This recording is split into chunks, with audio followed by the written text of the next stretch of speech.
It's a great day in SimWorld, everybody. Good morning and welcome to SimWorld today. I'm B-Ron. Alongside me is my co-host Siege. Good morning, man. How you doing? Good to see We're you. doing great this morning. Woke up breathing another beautiful day in Yeah, SimWorld. So, what do you yeah, got for me today?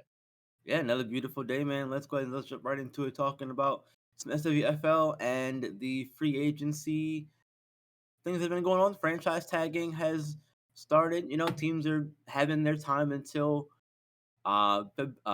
February, March 13th to get their players re-signed before free agency.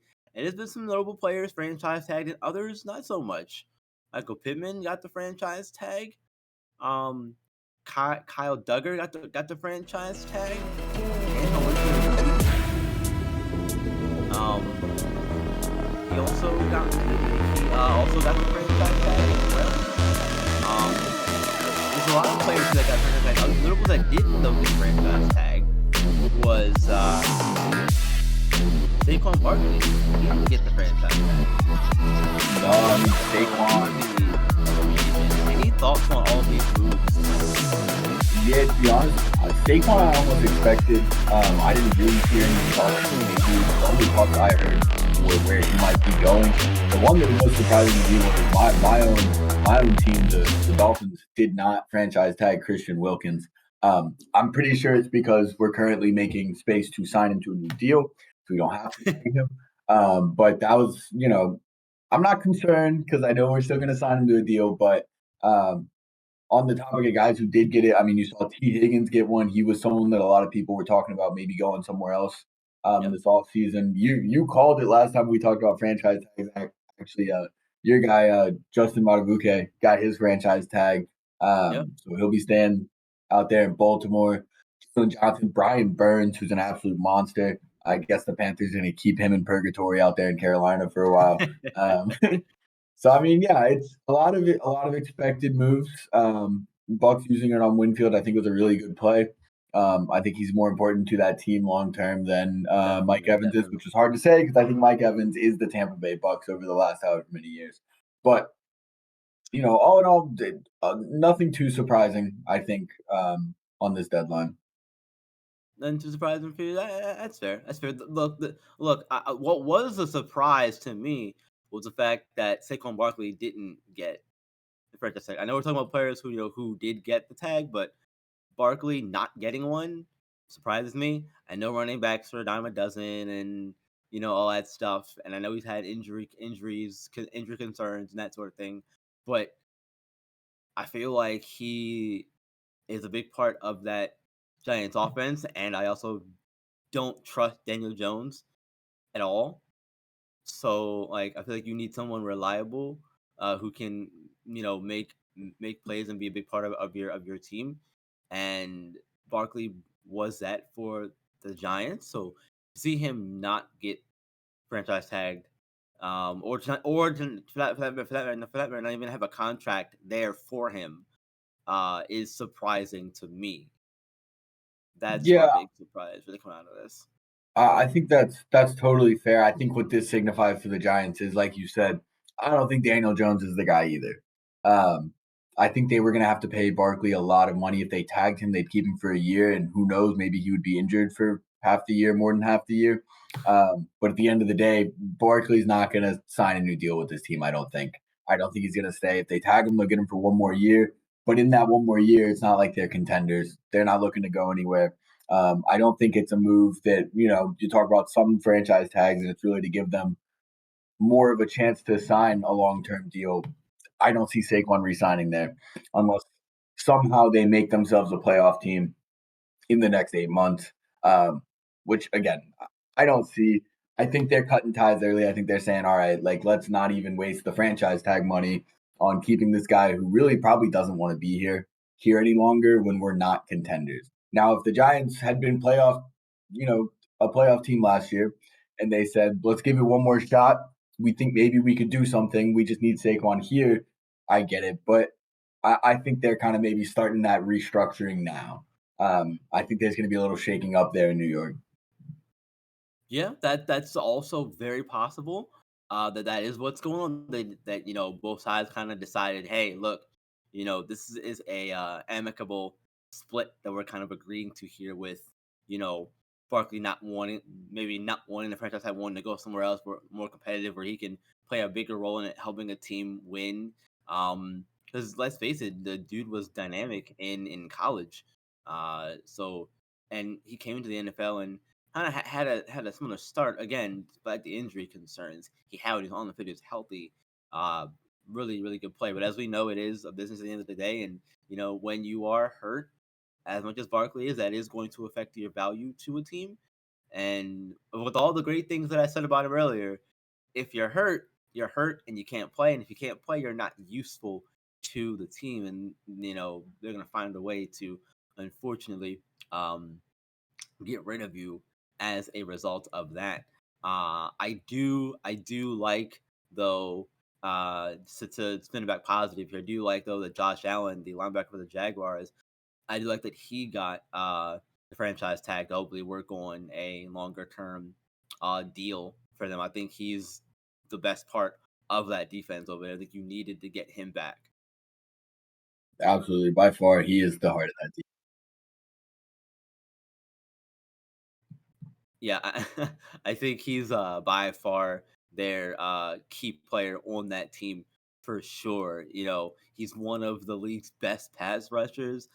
He's also good against the run too, and he's a team leader in the locker room. I feel like all of those things, especially being the team leader part, should be more than enough to, one, make the franchise tag, useful for him and the team, but also two, to work on that long term contract where he can play for the Jaguars for a little bit longer. I don't know if they'll be good enough in the future, in the longer term, but for now, I think having him there is better, more of a help than a hindrance. That makes sense. Um, Absolutely. yeah, but look, let's keep moving here. Jalen Brunson got injured a few games ago, had a knee injury scare. The good thing is he came back and is all green, so that's good. Still gonna miss the game against the Hawks though, according to the head coach. And they are the team is treating this very cautiously. Do you think this is a good thing for them to do? Treat that with a sense of caution, or should they have more urgency with Brunson trying to get him to come back quicker? I think it's a great move. I'm not always for being so slow with a comeback. I think players should play. I think people should play. That being said, the Knicks are playing better basketball than they have in a long time. It's been quite a few years. I almost want to say, really, since the Melo era, since they've had such an exciting team, such a team that had such promise out on the court. And what I'll say is, in some of those games that he's missed, Dante DiVincenzo has stepped up. Some other guys have stepped up big, and this team has still won games. So for me, they can win games without him, I think. For now, I think you get to the playoffs, and they're not going to win a playoff series without Jalen Brunson. That guy is the heart of that team. So I think you do. You be careful with it. You win the games you can. You see who else steps up. That also gives you a chance to say who needs more minutes. Who can I put in this situation? Who can I give a heavier part of the rotation to? And then when he gets back, he's really good to go. You're not kind of walking on eggshells with him, making sure that he's not, playing too hard, minutes restriction, whatever it is. You make sure he's all good to go. Because right now the Knicks are playing better basketball than I've seen from them in a long time. Yeah, me and Rick talked about it a few shows ago, but yeah, the Knicks definitely are playing way better basketball than we've been used to seeing from them in our lifetimes. And look, Brunson this season's averaging 27.2 points. He's been really, carrying the Knicks during their uh injury spiel that they've been going through lately, and now with him escaping the knee injury potentially, that's really good for them. A good sign, for him and for the Knicks. But I do think that they're better off being cautious than risking it. If it was closer to the playoffs, then I would say maybe consider trying to push through and play because we're still in the regular season. and there's still some time left before the playoffs, you don't want to risk, a serious injury with a knee or anything for that matter. So I think that now it's a good time to rest and get him as close to 100% as possible before really getting into the rat race of the end of the season and preparing for the playoffs, and then that playoffs proper, because the playoffs are going to be when you're going to need Brunson to show up, because for all intents and purposes he's a star for that team. I mean, again, absolutely, Jalen Brunson has turned himself to not just an all-star caliber guard, but the kind of guard where you start to talk about, top 5 point guards in the league, all that. Jalen Brunson's in that conversation these days. You really probably didn't see it coming. I mean, he was good in college and he's been good, but the way that he's elevated his game is sensational. And he's almost becoming one of those guys that if you gave him the right cast, you could maybe, I don't want to get ahead of myself because it is the Knicks, you could maybe see him leading this team to a finals at some point. I do think he's that talented. Now, do I think it'll happen? No. It's the New York Knicks. They're not going to the finals. Definitely not this year. But do I think that Jalen Brunson has turned into a guy that, with the right supporting cast, can be that number one? Maybe. Maybe. Yeah, well, we'll see. We'll see. Look, from one potential number one to an actual number one, Cooper Flagg in SimWorld Prep last night put his foot in this game, man, against Gotham 5. 40 points in that win. He was everywhere, all in one, all over the floor. 20, 47, 77 rebounds. Read my numbers right this morning. Look, it was a phenomenal game regardless, but the OGs back wanted to see from them, what we expected to see from them for I know last week is a little, but are they back now? Say the OGs back after this win last time against G5 and flag game? No. This is not what I needed to see to say the OGs are back.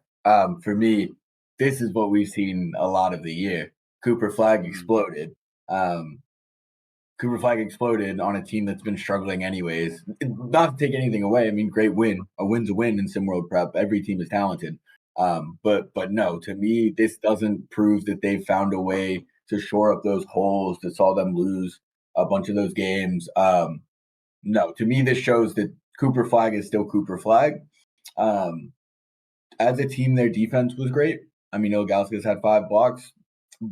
But to me, this is still just what they've been doing all year. So I guess maybe you could say they're back in terms of their winning, but I'm not really looking to see them be back. I'm looking to see how do they fix some of those glaring holes that we saw other teams exploit. Yeah, I get where you're coming from. I understand that. However, look, if we're talking about it, if we're talking about them quote unquote being back, this for me was them saying we're back, because sure, it wasn't what we expected or what we wanted to see, maybe. That's what we've been seeing.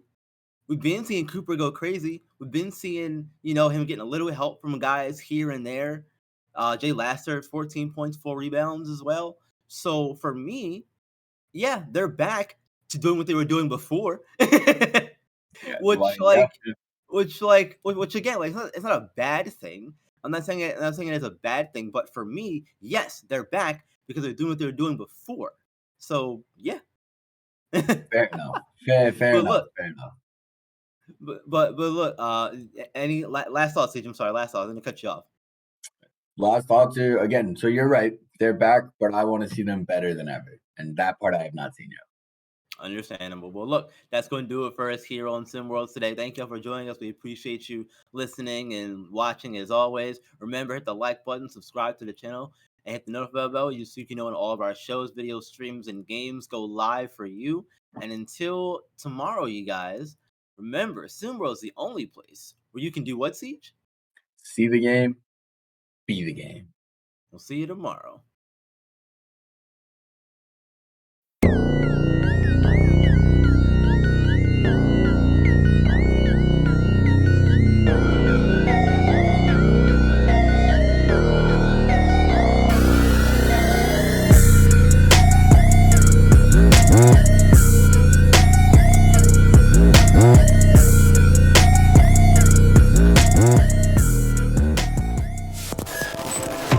This has been a presentation of SimWorld Sports.